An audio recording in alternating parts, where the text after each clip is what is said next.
गौस आजम सरकार के दरबार में बड़े बड़े वांटेड लोग आते थे मुरीद होने के लिए, बड़े छठे छटाए लोग आते थे गौस पाक की बारगाह में, बड़े बड़े क्रिमिनल आते थे। लेकिन गौस पाक ने सबको समेटा, फरमाया कि अगर मेरा मुरीद कमजोर है तो क्या हुआ, अब्दुल कादिर तो मजबूत है। सुभान अल्लाह। एक बुजुर्ग हैं सैयद अंसारुल कादरी अल जिलानी, ये गौस पाक के शहजादे हैं। ये वाकया उन्होंने बयान किया था, जरा मोहब्बत से कह दो सुभान अल्लाह। सुभान अल्लाह। जिसने सुना है वो भी सुन ले। एक साहब हुजूर गौस पाक की बारगाह में आए, बोले कि ये मेरे आका शेख अब्दुल कादिर, मैं आपसे मुरीद होना चाहता हूँ।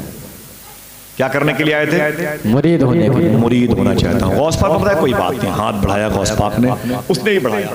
जब गौस पाक सरकार ने अपने हाथों को बढ़ाया तो उसने अपने हाथों को खींच लिया। मैं तू अपने हाथों को क्यों खींचता है? उसने कहा कि शेखी मैं मुरीद तो हो जाऊंगा लेकिन मेरी दो शर्तें हैं। गौस पाक फरमाते हैं तेरी दोनों शर्तें क्या है? वो कहता है कि हुजूर मैं चोरी करता हूँ, चोरी बंद नहीं करूंगा। जो ये काम करते हैं वो खुश हो गए, शायद कुछ जुआड़ लग रहा हो, रास्ता वास्ता कोई निकले, न यहाँ निकल सकता है न वहाँ निकल सकता है। सीधी सी बात है। कहा हुजूर आप दुआ कर दें कि मैं मुरीद तो कर ले लेकिन दो शर्तें। कहा क्या? कहा मैं चोरी करता हूँ, चोरी बंद नहीं करूंगा, और नमाज की पाबंदी नहीं करता, नमाज की पाबंदी भी नहीं करूंगा। गौस पाक फरमाते हैं अस्तगफिरुल्लाह, मैं तुझे मुरीद नहीं करूंगा, तेरी दोनों शर्तें शरीयत के खिलाफ हैं। पूछो उलमा से। और गौस पाक मुफ्ती शरा भी है, मेरे इमाम ने कहा।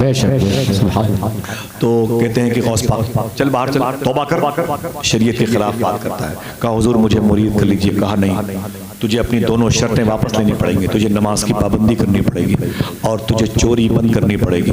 उसने कहा 1 लाख से ज्यादा गुनहगारों को आपने पनाह दी है, एक और सही, एक और सही, एक और सही। ए रज़ा यूं न बिलक तू नहीं जय्यत न हो, सज्जदे जय्यदे हर तहर है मौला तेरा। सुभान अल्लाह। अल्लाह अकबर, अल्लाह अकबर। मेरे इमाम कहते हैं, डॉक्टर साहब मेरे इमाम कहते हैं कि नहीं, ये बहनें अपने भाई की शादी में आती हैं ना तो अपना हक मांगती हैं। वो सुरमा आएंगी 10-15 लाख की गाड़ियों से उतरेंगी और 250 रुपए के लिए लड़ाई करती हैं। वो मैंने अबू ये किया, वहाँ में सुर में लगाए हो भाई को, ये 300 बाकी हैं, उधर देखो 450 बाकी है। क्या मोहब्बत भरी रस्म होती है। जब 11वीं शरीफ की शबाई तो मेरे इमाम ने भी अपना हक मांगा। कहते हैं इब्ने ज़हरा को मुबारक को उरूसे कुदरत, कादरी पाए तसद्दुक मेरे दूल्हा तेरा। सुभान अल्लाह, सुभान अल्लाह, अल्लाह अल्लाह। कादरी पाए तसद्दुक मेरे दूल्हा तेरा। हुज़ूर गौस पाक फरमाते मैं तुझे मुरीद नहीं करूंगा, शरीयत के खिलाफ तेरे दोनों ये तेरी दोनों शर्तें हैं। उसने कहा हुज़ूर आपको आपकी वालिदा का वास्ता मुझे मुरीद कर लीजिए। फरमाया तेरी दोनों शर्तें मुझे कबूल नहीं है। रही बात मुरीद करने की तो एक शर्त के साथ मैं तुझे मुरीद कर लूंगा। उसने कहा हुजूर मुरीद कर ले और आपकी सैकड़ों शर्तें मैं मान लूंगा। गौस पाक फरमाते तू मेरी एक शर्त झेल नहीं पाएगा। हुजूर आप मुझे मुरीद तो करें, अपनी शर्त बताएं। गौस पाक फरमाते हैं मेरी एक शर्त यह है कि जब अजान का वक्त हो जाए तो अजान दे दिया करें। सुभान अल्लाह। बहुत हल्के में न लीजिए, बहुत सख्त आइए। हाँ, जब अजान का वक्त हो जाए तो अजान दे दिया। उसने कहा बस, कहा बस, कहा तब तो फिर कंप्रोमाइज कीजिए, मुरीद कीजिए, मैं आपकी शर्त मानने को तैयार हूँ। गौस पाक का मुरीद हो गया, घर चला गया, 4 दिन तक घर में था। चौथे दिन बीवी ने कहा यह क्या तरीका है, 4 दिन से मैं तुझे देख रही हूँ, घर में लेटा रहता है, कहीं जाता भी नहीं चोरी करने के लिए। मोहल्ले की मस्जिद से अजान की आवाज आती है तो जल्दी से उठता है, वजू करके अजान घड़ी में देता है और फिर सो जाता है। ये तो क्यों ले दे के अजान के पीछे पड़ा हुआ है, बहुत शौक है अजान देने का, तो मोहल्ले की मस्जिद में चला जाए, इमाम को मौजिन को आराम मिल जाए तो ही अजान दे दिया कर, और अजान सिर्फ देता है, नमाज कौन पढ़ेगा। उसने कहा देख तू मेरे मामलात में दखल मत दे, मैंने किसी से वादा किया, अजान का मुआहदा हुआ है मेरा। उसने कहा नमाज का कहा, भी तो अजान की बात चल रही है ना। तो बीवी ने कहा अच्छा ये बताओ अजान कब तक दोगे, चोरी उरी कब करोगे, घर में तो कुछ खाने को नहीं। कहा वही तो सोच रहा हूँ कब निकलूं कि बीच में अजान ना देनी पड़े। समझ रहे हैं आप, कब निकलूं कि बीच में अजान ना देनी। कुछ इंतजाम करो, वक्त नहीं है ज्यादा, सोचो मत। 3-4 दिन हो गए, वो निकला रात में, कब इशा की अजान देकर, सोचा फजर की अजान देर में होती है, बीच में 7-8-9 घंटे का वक्फा रहता है। निकला एक बहुत बड़े महल में, बाखूबा इलाके में गए ना, तो बहुत बड़ा महल था, रस्सी फेंकी और उसी रस्सी के सहारे से आहिस्ता आहिस्ता उस महल की दीवार फलांग करके आंगन में उतरा। आंगन में उतरा और आंगन में उतरने के बाद चुपके चुपके खजाने वाले कमरे में गया और जो है वो दरवाज़ा खोला, रोशनी का इंतज़ाम किया, दरवाज़ा बंद किया, जेवरात सोने चांदी के सब रखे हुए थे। बड़े घर के अंदर वो उसने चोरी का इरादा करके कदम आगे बढ़ाया था ना, तो पूरा कमरा जगमग जगमग कर रहा था। बेटे बैठे पूरा कमरा जगमग जगमग कर रहा था। सुभान अल्लाह। तो वो जो है उसकी नीयत खराब हो गई। जाहिर सी बात है, वो पत्तियां होती तो वैसे ही ठूंस लेता, मूली होती, लौकी होती, भिंडी होती तो भर लेता। वो सोने का जेवर है, उसे संभाल के उठाना है, संभाल के रखना है, संभाल के उठाना है, संभाल के रखना है। ये करते करते करते करते बहुत देर हो गई। जब उसके मतलब का झोला या बोरा भर गया तो उसने यूं बंद किया और कंधे पर रख के जैसे उस खजाने वाले कमरे से निकल के आंगन में आया, उसको याद आया कि यार ये फजर की अजान का वक्त हो गया। कंप्रोमाइज गौस पाक से किया था। उसने झोला वहीं रखा, बोरा वहीं रखा, उसी के आंगन में जहां चुपके चुपके गया था वहां उसने अजान देनी शुरू की। आप यकीन करें, जब अजान देनी शुरू की पूरा घर जाग गया, लेकिन आप नहीं जागे, पूरा घर जाग गया। सुभान अल्लाह, सुभान अल्लाह। अब जब अजान खत्म हुई तो इसने क्या देखा, यार घर के लोग जाग गए। तो जल्दी से इसने 2 रकात की नियत करके अपने हाथों को बांध दिया।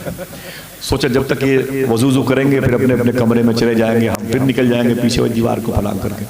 जब ये 2 रकात पढ़ चुका तो क्या देखा कि पीछे पूरी सफ लगी हुई है। एक साहब ने कहा, हुजूर तकबीर कहूं? कहा चुप। चोर को हुजूर कहता है, दिमाग खराब करता है। तुम लोग अपने अपने घर में जाकर वहां पढ़ो नमाज। बोले हुजूर कैसी बातें करते हो, तकबीर कहूं? बोले फिर वही बात। मैं परेशान हूँ, कंप्रोमाइज कर लिया मैंने, अब आप समझ में आ रहा है कि दिक्कत वाली बात है इसमें। तो नहीं हुजूर तकबीर कहूं?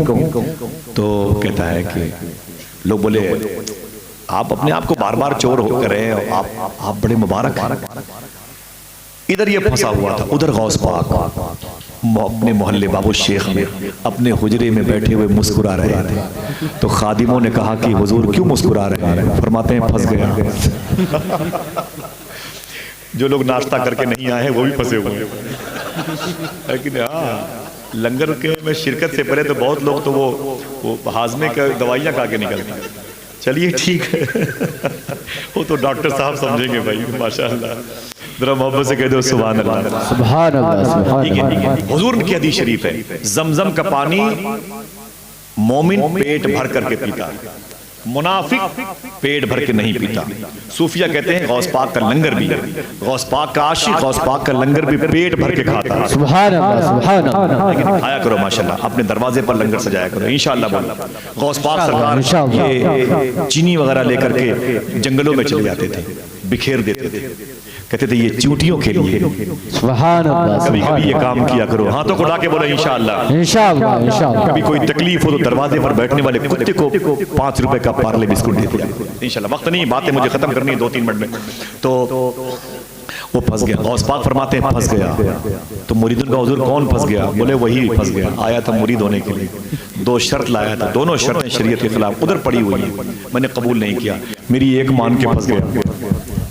गौस पाक फरमाते हैं लोग अजान दे के निकल जाते हैं, वो अजान दे के फंस गया। हुजूर जो फंसा है उसे निकालिए। बोले निकलेगा, अभी फंसा हुआ। अब उधर ये मामला है और इधर क्या हुआ? घर वाले कह रहे हैं हुजूर तकबीर कहूं? नहीं, मैं चोर हूं, मैं इमाम नहीं बनूंगा। एक ने कहा कैसी बातें करते हैं, वो सूरज निकल आएगा तो दिक्कत हो जाएगी, नमाज फजर का वक्त जा रहा है। तो ये झिल्ला के बोला ठीक है तकबीर कहो।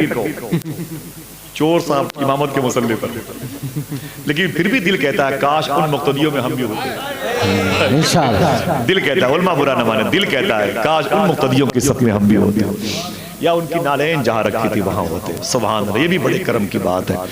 अब वो जो है घर वाले मुक्तदी बन गए, चोर नमाज पढ़ा रहा।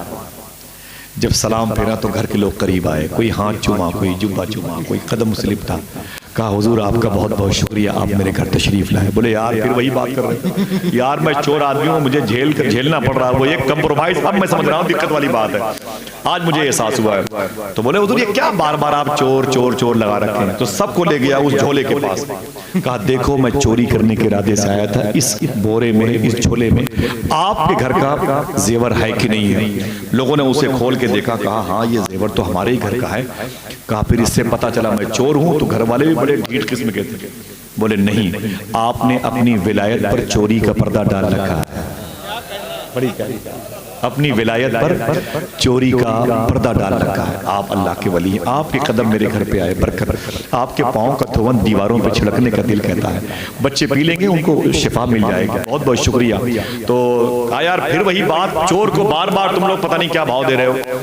तो किसी ने कहा आप बार बार चोर कहे जा रहे हैं, ये बताएं क्या चोर चोरी करने के बाद अजान भी देता? बोले अजान मैं तो उसकी वजह से दे रहा हूं जिससे मैंने वादा किया है। लोग बोले कुछ भी नहीं, मुझे कबूल नहीं, आप अल्लाह के वली हैं। इतना सुना तो रोने लगा, कोई हाथ चूमा कोई पैर चूमा। आखिरी जुमला वो तड़प गया और गौस पाक के मोहल्ले की तरफ खड़े होकर रो के बोला अपने हाथ को जोड़कर, शेख अब्दुल कादिर मान गया, मैं शेख अब्दुल कादिर, सुभान अल्लाह सुभान अल्लाह, शेख अब्दुल कादिर मैं मान गया। एक दिन मैंने फजर की नमाज पढ़ी है तो इतने लोगों ने मेरा एहतराम किया है, अगर रोजाना नमाज की पाबंदी करूंगा पूरा शहर मेरा एहतराम। किसका उर्स है, किस जात की जलवा नुमाई है कि जिसका नाम सुनते ही नबी की याद। मुसीबत में जहां सोचा तुझे आवाज दूं आका, मेरी आवाज से पहले तेरी आवाज आई। हाथों को उठा के बोलो, मेरी आवाज से पहले तेरी आवाज आई, मेरी आवाज से पहले तेरी आवाज।